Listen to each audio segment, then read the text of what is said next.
Hello दोस्तों, नमस्कार। मैं हूं पुद्दन पाल। आपका अपना प्यारा चैनल जी हिंदी में स्वागत है।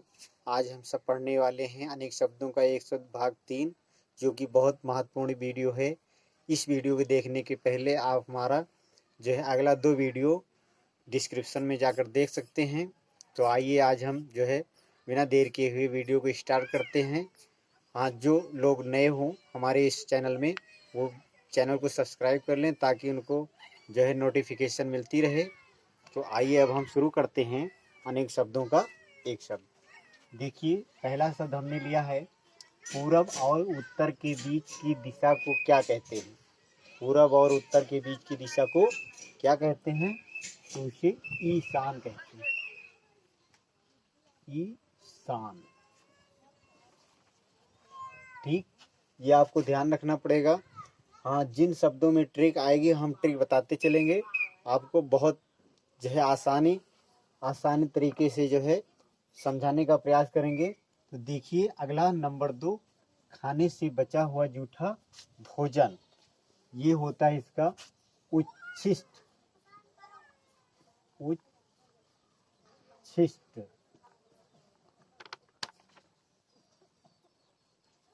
अब ये देख लीजिए, उच्छिष्ट ऐसे ऐसे हमने शब्दों को लिया है कि अक्सर परीक्षाओं में कठिन से कठिन शब्द आते हैं, और जब ये नहीं पढ़ाया रहता है तो बहुत दिक्कत हो जाती है। इसलिए जो है हम इन शब्दों का प्रयास कर रहे हैं। तो खाने से बचा हुआ जूठा भोजन को क्या कहते हैं?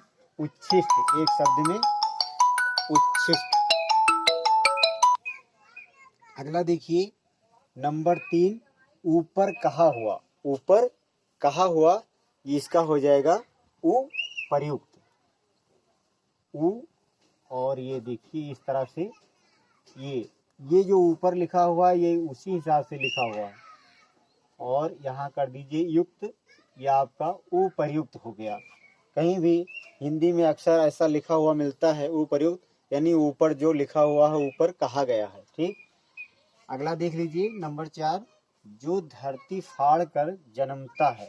धरती फाड़ कर जन्मता है यानी इसका हो जाएगा उद्भिज। उद और भिज। ठीक है, अगला शब्द देखिए, ऊपर आने वाला श्वास। ऊपर आने वाला श्वास, इसका हो जाएगा देखिए उच्छ। उच्छ माने हो गया ऊपर, और वास जोड़ दीजिए, ये ऊपर आने वाला श्वास हो जाएगा। इसको क्या कहें? उच्च वास। ठीक है, अगला नंबर 6 देखिए, सूर्य जिस पर्वत के पीछे निकलता है हो उसे क्या कहते हैं? तो उसे कहते हैं उदयाचल। उदय मतलब होता है सूर्य का निकलना। उदय और आचल माने होता है पर्वत। तो ये उदयाचल हो गया। क्या हो गया? उदयाचल। अगला देखिए नंबर 7, पर्वत के पास की भूमि को क्या कहते हैं? एक शब्द में क्या कहते हैं पर्वत के पास की भूमि को? तो इसको कहते हैं उत्पत्यका।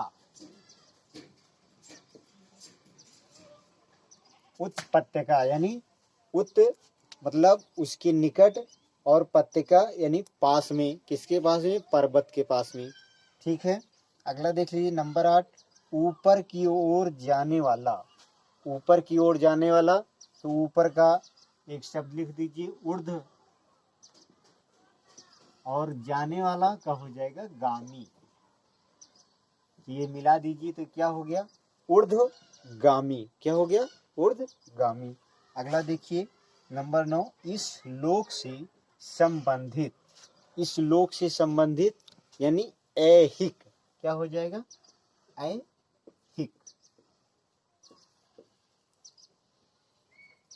अगला सब देखते हैं 10 नंबर, इंद्रियों से संबंधित। इंद्रियों से संबंधित, इसका एक शब्द में इसका इसी तरह से ये भी बनेगा। ये हो जाएगा ऐन्द्रिक। ऐन्द्रिक। ठीक, इतना समझ में आ गया होगा। अब अगले शब्दों पे चलते हैं। पर नंबर 11, जिसका उच्चारण ओठ से हो।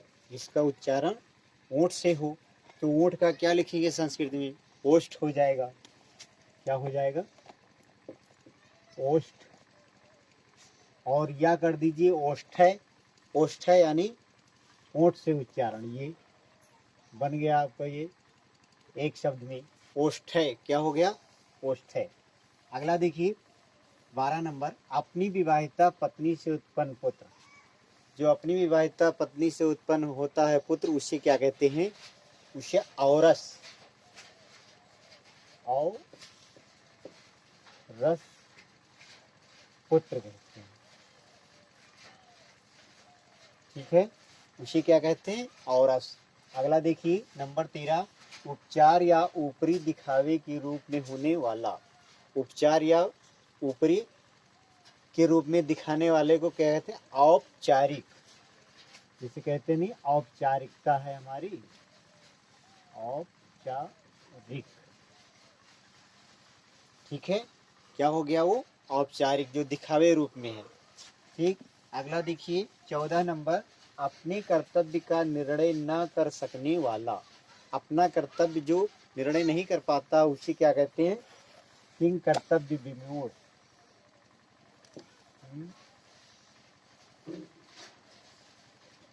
कर्तव्य विमूढ़।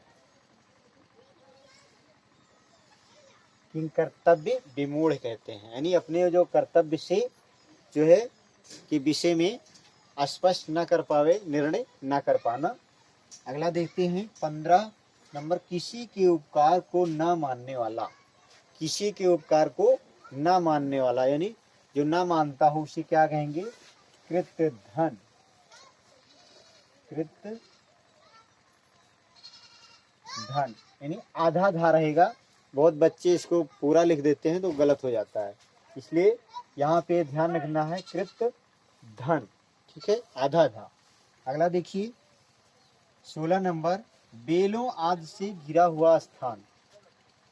बेलों आदि से घिरा हुआ स्थान उसे कहते हैं कुंज। क्या कहते हैं? कुंज।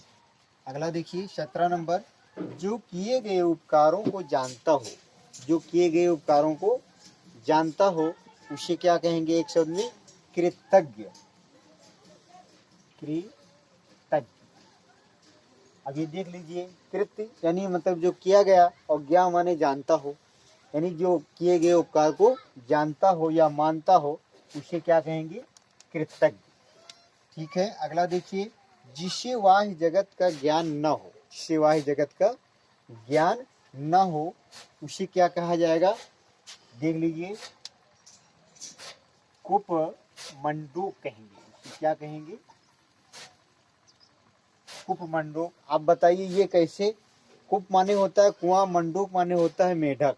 मेढक जो होता है वो कुएं तक ही सीमित होता है, यानी कुएं के अंदर का ही ज्ञान होता है। इसलिए इसमें एक शब्द ये दिया गया कि कुप मंडूक, यानी जिसे बाह्य जगत का ज्ञान ना हो। ठीक है, अगला देखिए 19 नंबर, वो बात जो जन साधारण में चलती आ रही है। वो बात जो जन साधारण में चलती आ रही है उसे क्या कहेंगे? उसे कहेंगे किंवदंती। किंवदंती यानी जो बातचीत चल रही होती है उसे ही कहा जाता है किंवदंती। अगला देखिए 20 नंबर, जिसे क्रय किया गया हो। जिसे क्रय किया गया हो यानी खरीदा गया हो तो उसे क्या कहेंगे? क्रय यहाँ लिखा हुआ है, ये देख लीजिए, और क्रय को क्रीत कर दीजिए बस, यानी क्रीत यानी खरीदा गया है। ठीक है, अगले शब्द पे आते हैं कि अगला शब्द जो कल्पना से परे हो। जो कल्पना से परे हो, इसका क्या होगा? अब ये देख लीजिए, कल्पना लिखा हुआ है, इसी को यहाँ लिख दीजिए, कल्पना। ठीक, अब ये देखिए परे हो यानी पहले का, तो तीत कर दीजिए, कल्पनातीत। देखिए अतीत माने बीता हुआ, तो इसी हिसाब से है, कल्पना देख के लिख दिया गया, और अतीत यानी पहले का। ठीक है, अगला देखिए 22 नंबर, निंदनीय कार्य करने वालों की सूची। जो भी गलत काम करते हैं उनको जो है क्या कहा जाता है? एक शब्द में देखना है, वो कैसी सूची रहेगी? काली सूची रहेगी, काली सूची। ये निंदनीय कार्य करने वाले की सूची को क्या कहा जाता है? एक शब्द में काली सूची। अगला देखिए 23 नंबर, धन का देवता किसे कहते हैं? धन का देवता लगभग काफी लोग जानते होंगे, लेकिन फिर भी देख लीजिए। कुबेर, क्या कहते हैं? कुबेर, कुबेर। ठीक। अगला शब्द देखिए, राजनीतिज्ञों एवं राजदूतों की कला। राजनीतिज्ञों एवं राजदूतों की कला को क्या कहते हैं? देख लीजिए, कूटनीति तो कहते हैं। एक शब्द में कूटनीति, ठीक है। यानी कूटनीति यानी राजनीति को जानने वाला है, उसी को क्या कहते हैं? एक शब्द में कूटनीति। अगला देखिए 25 नंबर, जिसका हाथ बहुत तेज चलता हो। जिसका हाथ जो है बहुत तेज चलता हो, उसे क्या कहेंगे? एक शब्द में देखिए, क्षिप्रहस्त।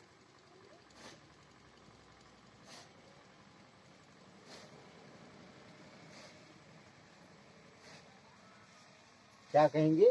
क्षिप्रहस्त, ठीक है।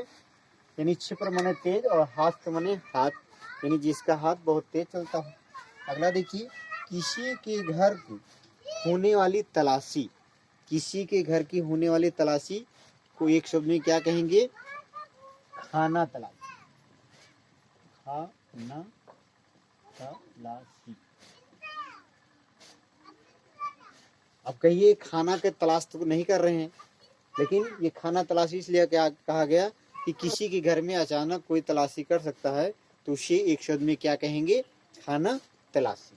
अगला देखिए, जो इंद्रियों के ज्ञान के बाहर हो। जो इंद्रियों के ज्ञान के बाहर हो, उसे क्या कहेंगे? गोतीत, गोतीत। अब देखिए कैसे हुआ। गो मतलब जाना, यानी बाहर जाना। अतीत यानी परे, यानी हमारे जो इंद्रियों के बस में नहीं है, जो इंद्रियां नहीं कर सकती हैं, उससे परे, ठीक है। गोतीत हो गया। अगला देखिए 28 नंबर, रात और संध्या के बीच का समय। रात और संध्या के बीच का समय को क्या कहते हैं? गोधूलि, गोधूलि।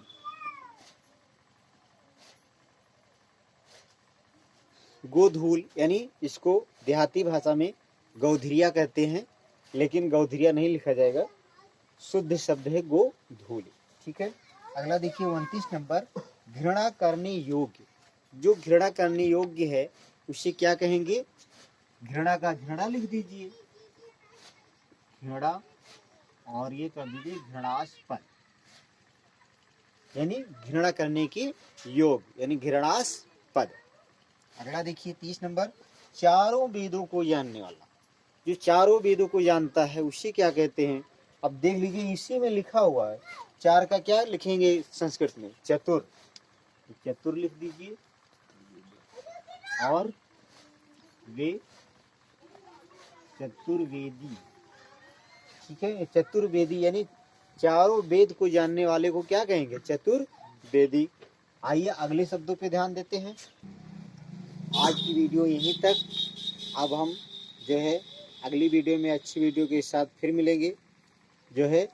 और क्या जो भी पढ़ाया गया है, आप अगर कहीं भी किसी को दिक्कत होती है तो कमेंट में ज़रूर बताएं। मुझे उम्मीद है कि हमारी वीडियो आपको पसंद आई होगी, तो इसे लाइक शेयर एंड सब्सक्राइब करना न भूलें। अच्छी वीडियो के साथ फिर मिलेंगे।